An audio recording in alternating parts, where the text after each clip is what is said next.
आदरणीय हमारे साथ प्रेस वार्ता बैठे हुए हमारे भाई अखिलेश बाबू, हमारे मित्र प्रेमचंद मिश्रा जी, राजेश राठौर जी, पत्रकार बंधुओं, इलेक्ट्रॉनिक मीडिया के साथियों, सबसे पहले आप लोग ने चुनाव का माहौल देखा होगा। आप लोगों ने पूरी निष्ठा से काम किया, इसके लिए मैं आपको धन्यवाद देता हूँ। और जो भी जीते हुए प्रतिनिधि हमारे बीच आए हैं, उनको मैं बधाई देता हूँ। आप सभी जानते हैं कि कल मतगणना था, आप लोग ने एग्जिट पोल भी दिखाया और उसके बाद रुझान भी शुरू हुआ। जिस तरह से रुझान आ रहा था सभी लोग जानते थे कि महागठबंधन की सरकार बन रही है, लेकिन 3 बजे के बाद सरकारी तंत्र द्वारा मुख्यमंत्री आवास से जिस तरह से एक्ट किया गया, उससे कम से कम मेरा 20 जो उम्मीदवार विभिन्न दल के महागठबंधन के थे, उन्हें हराने का काम किया गया। मैं समझता हूँ यह जनमत का बहुत बड़ा अपहरण है और जनमत जो था, जो आपको ईवीएम में था, उसको बदलने का काउंटिंग के माध्यम से प्रयास किया गया और उसमें सफलता भी उन्हें मिली। मैं समझता हूँ कि देश की जनता इसको देख रही है, राज्य की जनता इसको समझ गई है और इसके विरुद्ध निश्चित रूप से अपनी आवाज़ जनता आज दबे जवान में उठा रही है। कल जोर से इस बात को उठाएगी। मैं यही कहने के लिए आपको बुलाया हूँ कि मैं समझता हूँ कि मेरा महागठबंधन इस बात को निश्चित रूप से कहता है और लोग भी इस बात को समझ गए हैं। जो यहाँ काफ़ी हेरा फेरी हुई है, मैं उसको कंडेम भी करता हूँ और आशा करता हूँ कि आप लोग इस बात को निश्चित रूप से उठाएंगे। अब मैं अखिलेश बाबू से आग्रह करते हैं कि अपनी बात को करते हैं। मित्रों, ऐसे सामान्य अध्यक्ष जी ने जो कहा है उससे मैं अपने को संबद्ध करते हुए इतना ही बात कहना चाहता हूँ कि प्रायः ये तय था, एग्जिट पोल या हम लोग जो कैंपेन में गए थे, इस बार निश्चित रूप से बदलाव होने जा रहा है। नीतीश कुमार जी के प्रति इतना लोगों में गुस्सा था, आक्रोश था, वो इस रिजल्ट में भी देखने को मिला है कि जो 71 की जगह वो 40-42 सीट पर सिमटे हैं। कल भी जब मतगणना जारी था, इन्होंने ठीक कहा कि 3-4 बजे के बाद भारतीय जनता पार्टी का जो शीर्ष नेतृत्व यहाँ का है, आदरणीय सुशील मोदी जी, भूपेंद्र यादव, नित्यानंद राय जी, उनके प्रदेश अध्यक्ष, सब सीएम हाउस में बैठ के और लगातार पहले प्रोसेस स्लो कराना काउंटिंग का, और जहां मतों का अंतर कम था उसमें सीधे जनमत का अपहरण कराने जैसी घटना हुई, जो हम सबों ने देखा है। हम लोगों ने इस बात की शिकायत जाकर यहाँ के इलेक्शन कमीशन को भी किया है। कई हमारे साथी जीत गए, घंटों 4-4, 6-6 घंटा तक कभी अध्यक्ष जी फ़ोन करते थे, मैं कभी कलेक्टर को फ़ोन करता था, कभी प्रेमचंद जी फ़ोन करते थे, लेकिन 6-6 घंटा तक उनको सर्टिफिकेट नहीं दिया जाना। और ख़ास करके कुछ जगहों पर जैसे हिल था, अनाउंस हो गया कि वो जीत गया है राष्ट्रीय जनता दल का कैंडिडेट। उसी तरह से जहाँ से मुन्ना शाही जी लड़े थे, बरबीघा का सीट, किशनगंज का सीट पर, फिर टेकारी का सीट, दिन भर जीतते रहा लगातार। अंत में एक साथी यहाँ बैठे हुए हैं, वो दिखाए कि मतों का गिनती बंद हो गया, 565 वोट से वो सीट हम लोग जीत रहे थे और बाद में कुछ सीट से वहाँ डिक्लेयर कर दिया गया। तो ये एक तरह से जनमत का अपहरण और अभिमन्यु वध जैसा जो नीतीश कुमार जी के शासन के द्वारा और इलेक्शन कमीशन का उस समय नहीं एक्ट करना दुर्भाग्यपूर्ण है। बिहार की जनता जानती है, क्योंकि बिहार की जनता ने मत दिया था अपना बदलाव का, और फिर से पिछले दरवाजे से होशियारी से, चालाकी से नीतीश कुमार को बैठाने की जो साजिश हो रही है, निश्चित रूप से बिहार की जनता ठीक समय पर उसका बदला लेगी।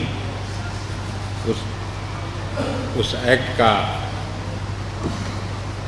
सबके सामने, जनता के सामने बिहार के पास सब लोग समझते हैं, जनता होशियार है, समझदार है और मिला जुला के जनता ही मालिक है।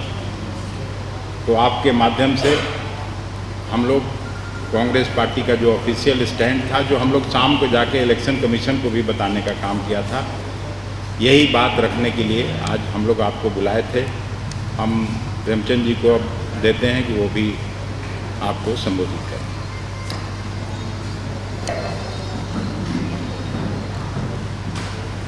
साथियों, कांग्रेस पार्टी का यह सुविचारित मत है। कल जो मतदान हुआ, मतगणना हुआ और जो रिजल्ट आया, उसको अंतिम समय में कहीं न कहीं मैनिपुलेट किया गया।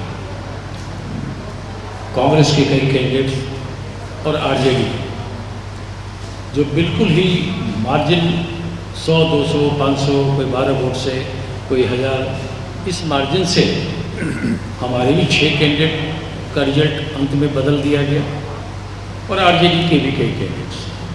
तो कांग्रेस मानती है कि इस लास्ट आवर में प्रशासनिक दबाव के चलते, प्रशासनिक हेराफेरी के चलते इस पूरे जनमत की चोरी की गई और जो मतगणना के बाद रिजल्ट भी आया, जिस पर वो लोग पटाखे छोड़ रहे हैं। मुख्यमंत्री नीतीश कुमार जी 78 एमएलए के साथ मैदान में उतरे थे, चीफ मिनिस्टर थे और आगे के लिए भी घोषित चीफ मिनिस्टर थे। उनकी पार्टी आधे के करीब एमएलए हार गई। तो कहीं न कहीं बिहार के मतदाताओं ने बतौर चीफ मिनिस्टर नीतीश कुमार को रिजेक्ट किया है। आरजेडी हमारी बड़ी पार्टनर है, उसके सर्वाधिक एमएलए जीते हैं। तो अगर उस आंकड़ों से देखें तो यह स्पष्ट होता है कि आरजेडी का सबसे बड़े दल के रूप में उभरना पब्लिक की तरफ से एक तरह से पॉजिटिव रिस्पांस था हमारे गठबंधन को लेकर। हमने चुनाव आयोग का भी दरवाजा खटखटाया है। हमें उम्मीद है कि वो उस पर कुछ करेंगे, या अगर नहीं भी कुछ करते हैं तो जैसा कि गठबंधन में हम सब हैं, हमारा बड़ा पार्टनर आरजेडी है, तो राष्ट्रीय जनता दल इस संबंध में जो भी निर्णय लेगा कि आगे हमें क्या करना है, कांग्रेस पार्टी उस निर्णय के साथ रहेगी। मेरा मानना है कि आज जो परिस्थिति बिहार में है, एक अस्थिर सरकार बनाने की कोशिश की जा रही है और उसमें कहीं न कहीं बिहार में राजनीतिक अस्थिरता होगा, ऐसा हमें लगता है। हम आप सबको धन्यवाद देते हैं, बिहार की जनता को भी धन्यवाद देते हैं और कांग्रेस कार्यकर्ताओं को भी धन्यवाद देते हैं। उन्होंने हमें समर्थन दिया, हमारे पार्टी को दिया, हमारे गठबंधन को दिया। आप सब पत्रकार बंधु भी हमें प्रचार प्रसार में अपना सहयोग देते रहे। हम आप सबको भी धन्यवाद देते हैं। Thank you very much.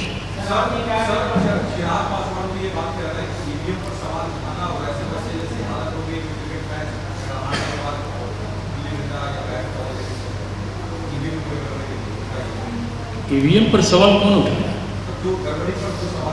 मैंने कांग्रेस का स्पष्ट मानना है कि लास्ट आवर के मतगणना में जब हम सब ने देखा कि बहुत सारे परिणाम को रोक के रखा गया और उस समय ऐसा लगा जब हमारे कैंडिडेट कोई 100 वोट से हराए जा रहे हैं, कोई 200 वोट से हराए जा रहे हैं, बहुत ही क्लोज कंटेस्ट रहा। वैसे सीटों पर मैनिपुलेट किया गया प्रशासनिक स्तर के द्वारा। तो मेरा वो कहना है, हमने कभी ईवीएम पर सवाल नहीं खड़ा किया है, लेकिन ईवीएम को टैंपर किया जा सकता है, यह बात भी उतना ही सत्य है।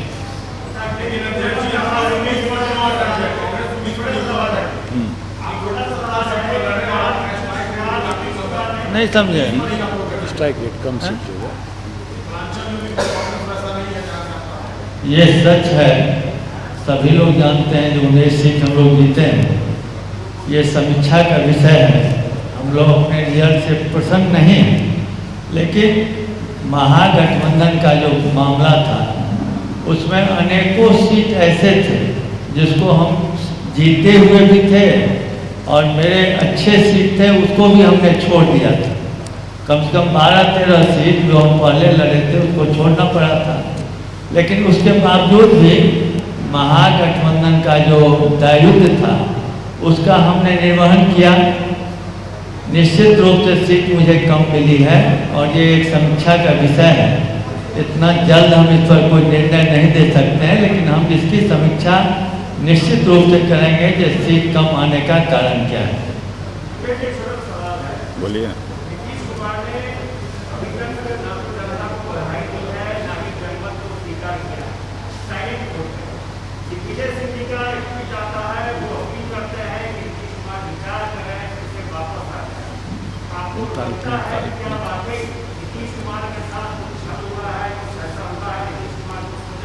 अशोक जी तो बोले थे कुछ गड़बड़ी हुआ। कोई काल्पनिक सवाल का तो जवाब देना मैं उचित नहीं समझता और इसका कोई निश्चित उत्तर अभी देने की स्थिति में मैं नहीं हूँ। लेकिन नीतीश कुमार जी नैतिकता की बात हमेशा करते रहे हैं राजनीतिक जीवन में। अगर नैतिकता थोड़ी भी बची है तो जो कुछ हुआ है इस चुनाव में उसमें उनको खुद वहाँ से निकल जाना चाहिए, ये जरूर मेरा सलाह है। उसका निश्चित उत्तर अभी नहीं हो सकता है। मैं पहले ही बोला कि ये काल्पनिक सवाल है। रोज रोज वहीं बैठ रहे हैं, रोज साथ में घाल मेल है, तो अभी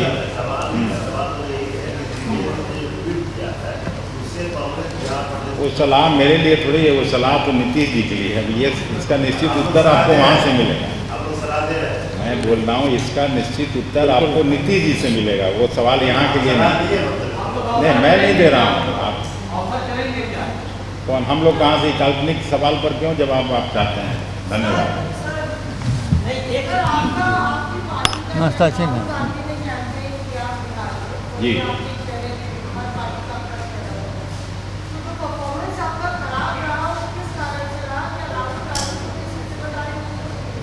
नहीं, राहुल जी तो जहाँ गए मोस्टली सीट हम लोग जीते हैं। किशनगंज की सीट जीते हम लोग, अररिया की सीट हम लोग जीते, हिसुआ में पहली सभा हुई वो सीट हम लोग बड़े मार्जिन से जीते। तो ऐसा नहीं है कि राहुल जी के जाने का प्रभाव हुआ है और उस इलाके में भी प्रभाव हुआ इस बार, बल्कि प्रधानमंत्री जी पर उल्टा क्वेश्चन होना चाहिए। वो गए वहाँ 50% से भी कम सीट जीते। Thank you very much. धन्यवाद।